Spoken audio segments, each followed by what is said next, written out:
നമസ്കാരം. തന്നെയും 6 മക്കളെയും ഉപേക്ഷിച്ച് യാചകനൊപ്പം എരുമയെ വിറ്റുകിട്ടിയ പണവുമായി ഭാര്യ ഒളിച്ചോടിയെന്ന ഭർത്താവിന്റെ പരാതിയിൽ വമ്പൻ ട്വിസ്റ്റ്.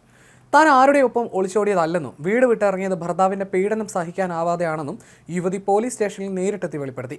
ഉത്തർപ്രദേശിലെ ഹർദോയ് ജില്ലയിലാണ് സംഭവം. ഭർത്താവിന്റെ ഉപദ്രവം സഹിക്കവയ്യാതെയാണ് യുവതി വീട് വിട്ടിറങ്ങിയതെന്നാണ് വിവരം. യുവതി ഒളിച്ചോടിയെന്ന പരാതി വാസ്തവവിരുദ്ധമാണെന്നും അതുകൊണ്ട് തന്നെ യുവതിയുടെ വെളിപ്പെടുത്തലിന്റെ അടിസ്ഥാനത്തിലുള്ള തുടർ നടപടികൾ കൈക്കൊണ്ടതായും പോലീസ് അറിയിച്ചു. ജനുവരി 3-നാണ് പരാതിക്ക് അടിസ്ഥാനമായ സംഭവ വികാസങ്ങളുണ്ടായത്. വെള്ളിയാഴ്ച മുതൽ ഭാര്യയെ കാണാനില്ല എന്ന പരാതിയുമായാണ് രാജു എന്നയാൾ ഞായറാഴ്ച പോലീസ് സ്റ്റേഷനിലെത്തിയത്.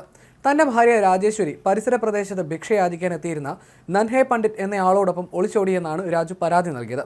താൻ എരുമയെ വിറ്റുകിട്ടിയ വകയിൽ സൂക്ഷിച്ചിരുന്ന പണവും കൊണ്ടാണ് യുവതി സ്ഥലം വിട്ടതെന്നും രാജു പരാതിയിൽ പറഞ്ഞിരുന്നു. രാജുവിന്റെ പരാതിയുടെ അടിസ്ഥാനത്തിൽ ഭാരതീയ ന്യായ സംഹിതയിലെ സെക്ഷൻ 87 പ്രകാരം കേസെടുത്ത പോലീസ് യുവതിക്കായി തിരച്ചിൽ ആരംഭിച്ചു. അതേസമയം കേസിനെക്കുറിച്ച് അറിഞ്ഞ യുവതി സ്വമേധയാ പോലീസ് സ്റ്റേഷനിലേക്ക് എത്തുകയും യഥാർത്ഥത്തിൽ സംഭവിച്ച കാര്യങ്ങൾ വെളിപ്പെടുത്തുകയുമായിരുന്നുവെന്ന് ഹർദോയ് പോലീസ് ചൊവ്വാഴ്ച പുറത്തുവിട്ട പ്രസ്താവനയിൽ പറയുന്നു.